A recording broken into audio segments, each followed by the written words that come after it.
Here the second type problems of LC Gupta. Morning I sent one video regarding LC Gupta one type problem. Then second type problem, second method. Second type problem is second method. Here we will calculate or we will compute classification error by using LC Gupta's formula. So here what they are given in the problem, the second type problem. Industrial consists of 16 firms. Here totally 16 firms are here. Total agi 16 firms adavu, of which 8 firms being sick. Adarolage 8 firms enagu sick adavu. In remaining 8 firms are non sick anta heltare. Andre total 16 firms olaga 8 firms sick adavu. In remaining 8 firms enadavu non sick adavu.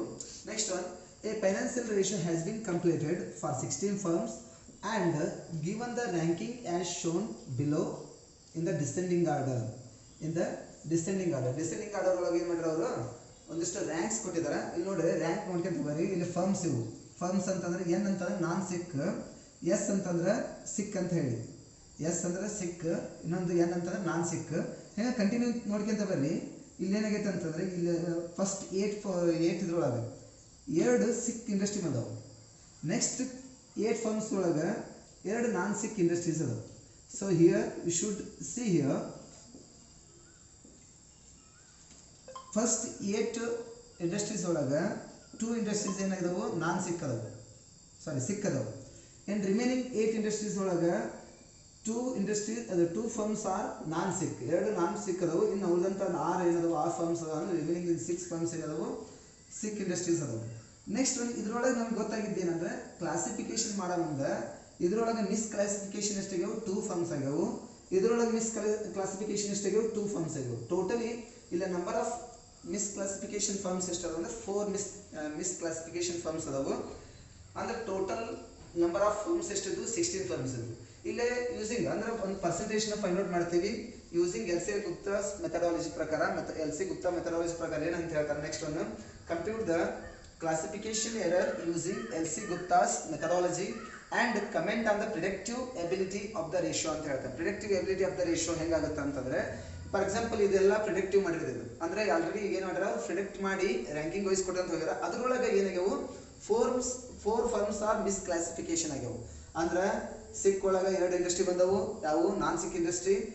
Non sick industry ಒಳಗೆ 2 sick industry ಬಂದವು. ಇವೆಲ್ಲ ಏನಂತಂದ್ರೆ ಇವಕ್ಕೆ ಏನಂತ ಕರಿತೀವಿ ಅಂದ್ರೆ ನಾನ್ ಸಿಕ್ ಅಂದ್ರೆ miss classification firms ಅಂತ ಕರಿತೀವಿ. ಅಂದ್ರೆ ಸಿಕ್ ಒಳಗೆ ನಾನ್ ಸಿಕ್ ಬಂದವು, ನಾನ್ ಸಿಕ್ ಒಳಗೆ ಸಿಕ್ ಬಂದವು, ಸಿಕ್ ಇಂಡಸ್ಟ್ರಿ ಬಂದಿರೋದ್ರಿಂದ ಏನಾಗೈತೆ ಅಂದ್ರೆ ಇದನ್ನ ಇಟ್ಕೊಂಡು ನಾವೇನ್ ಮಾಡ್ತೇವೆ ಅಂದ್ರೆ ಪ್ರಿಡಿಕ್ಟಿವ್ ಎಬಿಲಿಟಿನ ಫೈಂಡ್ ಔಟ್ ಮಾಡ್ಬೇಕಂತ ಹೇಳ್ತಾರೆ ಅವರು.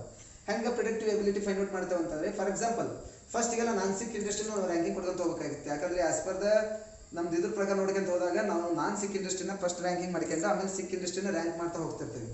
ಸೊ ಇನ್ ದ್ಯಾಟ್ ಕೇಸಸ್ ಏನಾಗಿರ್ತದೆ ಅಂತಂದ್ರೆ ಇಲ್ಲಿ ನೋಡಿ ಸೆಂಟರ್ನಾಗ ಬಂದು ಸಿಕ್ ಇಂಡಸ್ಟ್ರಿ ಬಂದಿರೋದ್ರಿಂದ ಇಲ್ಲಿ ನಾನ್ ಸಿಕ್ ಒಳಗೆ ಇದೆ, ಸಿಕ್ ಇಂಡಸ್ಟ್ರಿ ಒಳಗೆ ನಾನ್ ಸಿಕ್ ಇಂಡಸ್ಟ್ರಿ ಬಂದಿರೋದ್ರಿಂದ ಇಲ್ಲಿ ಅಪ್ರಾಕ್ಸಿಮೇಟ್ಲಿ 4 ಇಂಡಸ್ಟ್ರೀಸ್ ಏನಾದ್ರು ಮಿಸ್ ಕ್ಲಾಸಿಫಿಕೇಶನ್ ಆದವು. ಅದಕ್ಕೆ ಅದನ್ನ ಇಟ್ಕೊಂಡು ನಾವು ಕ್ಲಾಸಿಫಿಕೇಶನ್ ಎರರ್ನ ಕ್ಲಾಸಿಫಿಕೇಶನ್ ಎರರ್ನ ಫೈಂಡ್ ಔಟ್ ಮಾಡ್ತೀವಿ. ಅದಕ್ಕೆ ಕ್ಲಾಸಿಫಿಕೇಶನ್ ಎರರ್ನ ಫೈಂಡ್ ಔಟ್ ಮಾಡೋಕೆ ಒಂದು ಫಾರ್ಮುಲಾ ಐತಿ. ಏನಂತಂದ್ರೆ solution percentage of classification errors, classification error. ಸೊ ಫಾರ್ಮುಲಾ ಏನಂತಂದ್ರೆ ಅದಕ್ಕೆ ಪರ್ಸೆಂಟೇಜ್ ಆಫ್ ಕ್ಲಾಸಿಫಿಕೇಶನ್ ಎರರ್ಗೆ ಏನು ಫಾರ್ಮುಲಾ ಅಂತಂದ್ರೆ ನಂಬರ್ ಆಫ್ ಮಿಸ್ ಕ್ಲಾಸಿಫಿಕೇಶನ್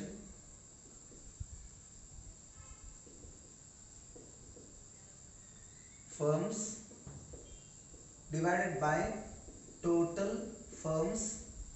ಅಂದ್ರೆ ಟೋಟಲ್ ಆಗಿ ಎಷ್ಟು ಫರ್ಮ್ಸ್ ಇದ್ದು, ಟೋಟಲ್ ಆಗಿ 16 ಫರ್ಮ್ಸ್ ಇದ್ದು into 100. So here already got that in non sick industries ಒಳಗೆ ಸಿಕ್ ಇಂಡಸ್ಟ್ರೀಸ್ 2 ಇಂಡಸ್ಟ್ರಿ ಬಂದವು, 2 ಫರ್ಮ್ಸ್ ಬಂದವು. ಸಿಕ್ ಇಂಡಸ್ಟ್ರೀಸ್ ಒಳಗೆ 2 ಫರ್ಮ್ಸ್ ಏನು ಬಂದವು, ನಾನ್ ಸಿಕ್ ಫರ್ಮ್ಸ್ ಬಂದಿರೋದ್ರಿಂದ ಟೋಟಲ್ ಮಿಸ್ ಕ್ಲಾಸಿಫಿಕೇಶನ್ ಫರ್ಮ್ಸ್ ಎಷ್ಟು ಅದಾವ ಅಂತಂದ್ರೆ 4 ಫರ್ಮ್ಸ್ ಅದಾವು. Out of 16 firms total firms are here 16 firms into 100 ಮಾಡ್ತಾ ಬಂದಾಗ ನಮಗೆ ಬಂದಂತ ಆನ್ಸರ್ ಎಷ್ಟು ಅಂತಂದ್ರೆ 25% ಬಂತು. ಅಂದ್ರೆ out of classification 100% of classification ಒಳಗೆ 25% ಕ್ಲಾಸಿಫಿಕೇಶನ್ ಆಯ್ತು, ಮಿಸ್ ಕ್ಲಾಸಿಫಿಕೇಶನ್ ಆಯ್ತು. ಹಾಗಂದ್ರೆ ರಿಮೈನಿಂಗ್ ಎಷ್ಟು ಉಳಿತು 75% is the correct classification of the firms among the ಅಂತ ಹೇಳ್ತೀವಿ, ಅಮಾಂಗ್ ಅಲ್ಲ ಇನ್ ದ ಇಂಡಸ್ಟ್ರಿ ಅಂತ ಕರಿತೀವಿ ನಾವು. ಸೊ ಇದ್ರೊಳಗೆ ಒಂದು ಕಮೆಂಟ್ ಹಾಕ್ತೀವಿ. ಏನು ಕಮೆಂಟ್ ಮಾಡ್ತೀವಿ ಅಂತಂದ್ರೆ, ಫಾರ್ ಎಕ್ಸಾಂಪಲ್ ಈಗ ಪ್ರಿಡಿಕ್ಟಿವ್ ಎಬಿಲಿಟಿ ಕಮೆಂಟ್ ಮಾಡಿ ಅಂತ ಹೇಳಿದ್ರೆ, ಕಮೆಂಟ್ ಅಂದ್ರೆ ಪ್ರಿಡಿಕ್ಟಿವ್ ಎಬಿಲಿಟಿ ಅಂತಂದ್ರೆ ಸಿಕ್ ಮತ್ತು ನಾನ್ ಸಿಕ್ ನ ನಾವು ಕರೆಕ್ಟಾಗಿ ಫೈಂಡ್ ಔಟ್ ಮಾಡೋದಕ್ಕೆ ಪ್ರಿಡಿಕ್ಟಿವ್ ಎಬಿಲಿಟಿ ಅಂತ ಕರಿತೀವಿ. ಇಲ್ಲಿ ಏನಾಯ್ತು 25% ಮಿಸ್ ಕ್ಲಾಸಿಫಿಕೇಶನ್ ಆದ್ರೆ 25% ಏನಾಯ್ತು ಮಿಸ್ ಕ್ಲಾಸಿಫಿಕೇಶನ್ ಆಗುತ್ತೆ ಅಂದ್ರೆ ಕ್ಲಾಸಿಫಿಕೇಶನ್ ಎರರ್ ಆದ್ರೆ ಇನ್ನು ರಿಮೈನಿಂಗ್ ಎಷ್ಟು ಉಳಿತು 75% ಇಸ್ ದ ಪ್ರಿಡಿಕ್ಟಿವ್ ಎಬಿಲಿಟಿ ಅಂತ ಬರೀಬೇಕು. ಓಕೆ, ಸೊ ಅದಕ್ಕೆ ನಾವು ಏನಂತ ಬರೀತೇವೆ ಅಂತಂದ್ರೆ from the above calculation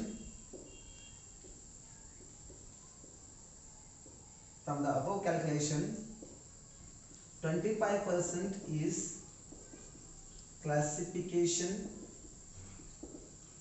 error, remaining 75% is the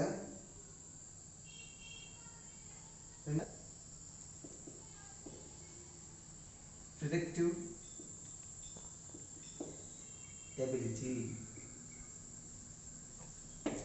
So this is the second type problems of LC Gupta. Second type problem of LC Gupta. ನಿಮಗೆ first type ನ ನೋಡಿದ್ವಿ 5 ratios 5 standard ratios ನ ನಾವು study ಮಾಡಿದ್ವಿ. ಸೆಕೆಂಡ್ ಪ್ರಾಬ್ಲಮ್ ಒಳಗೆ ನಾವೇನು ಮಾಡಿದ್ವಿ, classification error ಅಂದ್ರೆ ಅವ್ರು ಆಲ್ರೆಡಿ ಎಲ್ಲ ಕ್ಯಾಲ್ಕುಲೇಟ್ ಮಾಡಿ ಎಲ್ಲ ಪ್ರಿಡಿಕ್ಟಿವ್ ಮಾಡಿ ಏನು ಮಾಡಿರ್ತಾರೆ, ಅವರು ರ್ಯಾಂಕ್ ಕೊಟ್ಟಿರ್ತಾರೆ. ಆ ರ್ಯಾಂಕ್ ಒಳಗೆ ನಾವೇನು ಮಾಡಿದ್ವಿ ಅಂತಂದ್ರೆ ಎಷ್ಟು ಕರೆಕ್ಟ್ ಐತಿ ಅವ್ರು ರ್ಯಾಂಕ್ ಮಾಡಿದ್ದು ಅಂತ ಹೇಳಿ ಫೈಂಡ್ ಔಟ್ ಮಾಡಿದ್ವಿ. ಅದಕ್ಕೆ ಕ್ಲಾಸಿಫಿಕೇಶನ್ ಎರರ್ ಅಂತ ನಾವೇನು ಕರಿತೀವಿ. ಸೊ ಇಷ್ಟು ಬರಂತ ಇನ್ಫಾರ್ಮೇಶನ್. ಓಕೆ, ಇದರಾಗ ಇಷ್ಟು ಬರೋಂಥದ್ದು ಅಂದ್ರೆ LC ಗುಪ್ತಾ ಸಂಬಂಧಪಟ್ಟಂಥದ್ದು ಇಷ್ಟು. ಈಗಂದ್ರೆ ನಾವು ಇದ್ರಾಗ 2 ಟೈಪ್ ಅಪ್ರೋಚಸ್ ಓದಿದ್ವಿ. ಒಂದೇದು univariate analysis, second one multivariate analysis ಅಂತ ಹೇಳಿ. ಸೊ ಯುನಿವೇರಿಯೇಟ್ ಅನಲೈಸಿಸ್ ಒಳಗೆ ನಾವು ಮೇನ್ ಆಗಿ ಯಾರು ನೋಡಿದ್ವಿ, ವೆರಿ ಇಂಪಾರ್ಟೆಂಟ್ ಆಗಿ LC ಗುಪ್ತಾನ ನೋಡಿದ್ವಿ. LC ಗುಪ್ತಾನ ಬಗ್ಗೆ ಆಲ್ಮೋಸ್ಟ್ ಎಕ್ಸಾಮ್ಸ್ ಕೇಳಿದಾನ. ಈ ಚಾಪ್ಟರ್ ಮೇಲೆ 5 ಮಾರ್ಕ್ಸ್ ಒಂದು 15 ಮಾರ್ಕ್ಸ್ ಒಂದು ಕಂಪಲ್ಸರಿ ಪ್ರಾಬ್ಲಮ್ ಬರೋದ್ರಿಂದ ಆಲ್ಮೋಸ್ಟ್ LC ಗುಪ್ತಾ ಪ್ರಾಬ್ಲಮ್ಸ್ ನಾವು ಎದಕ್ಕೆ ಕೇಳ್ತಾನೆ ಅಂತಂದ್ರೆ ಕ್ವಶನ್ ಅಂದ್ರೆ 5 ಮಾರ್ಕ್ಸ್ ಕ್ವಶನ್ ಕೇಳ್ತಾನ. ಇನ್ನೊಂದು ಯಾರು ಬರ್ತಂದ್ರೆ ಅಲ್ಟ್ಮನ್ಸ್ ಜಡ್ ಸ್ಕೋರ್ ಅಂತ ಹೇಳಿ ಮಲ್ಟಿವೇರಿಯೇಟ್ ಅನಲೈಸಿಸ್ ಬಗ್ಗೆ ಸಂಬಂಧಪಟ್ಟಂಗೆ ಅಲ್ಟ್ಮನ್ ಜಡ್ ಸ್ಕೋರ್ ಅಂತ ಹೇಳಿ ಒಂದು ಜಡ್ ಸ್ಕೋರ್ ನಾವು ಏನು ಮಾಡಿದ ಡಿಫೈನ್ ಮಾಡಿದ್ದಾನೆ ಎಕ್ಸಾಕ್ಟ್ಲಿ. ಅದ್ರಾಗ ಇಟ್ಕೊಂಡು ನಾವೇನು ಮಾಡ್ತೇವೆ ಅಂದ್ರೆ he also suggested 5 standard ratio. 5 standard ratio ಅಂತಂದ್ರೆ ಆಲ್ರೆಡಿ ನೀವು ರೇಷಿಯೋ ಅನಾಲಿಸಿಸ್ ಒಳಗೆ ಓದ್ತಿರಲ್ಲ, ಅವನ ಏನು ಮಾಡೋಣ ಸ್ಟ್ಯಾಂಡರ್ಡ್ ಆಗಿ ಒಂದು 5 ರೇಷಿಯೋ ಕೊಟ್ಟನ. ಅದ್ರ ಬಗ್ಗೆ ನಾನು ನೆಕ್ಸ್ಟ್ ವಿಡಿಯೋದಾಗ ಅಂದ್ರೆ ನಾಳೆ ನಾನು ಹೇಳ್ತೀನಿ. ಆಲ್ಮೋಸ್ಟ್ ಅದೊಂದು ಕಲಿತಂದ್ರೆ ಈ ಚಾಪ್ಟರ್ನಾಗ ಏನಿಲ್ಲ ಅಂತ ಒಂದು ಮೂರು ಪ್ರಾಬ್ಲಮ್ ಮಾಡ್ತೀನಿ. ಅದ್ರ ಮೇಲೆ ಅಲ್ಟ್ಮನ್ಸ್ ಆಲ್ಮೋಸ್ಟ್ ಅದನ್ನ 50 ಮಾರ್ಕ್ಸಿಗೆ ಕೇಳ್ತೀನಿ. ಅದನ್ನ ಅಲ್ಟ್ಮನ್ಸ್ ಜಡ್ ಸ್ಕೋರ್ ಮೆಥಡ್ನ ಆಲ್ಮೋಸ್ಟ್ 15 ಮಾರ್ಕ್ಸಿಗೆ ಕೇಳೋದ್ರಿಂದ ಸ್ವಲ್ಪ ನಾಳೆಯಿಂದ ಅದನ್ನ ಕ್ಲಿಯರ್ ಆಗಿ ಎಕ್ಸ್ಪ್ಲೇನ್ ಮಾಡ್ತೀನಿ.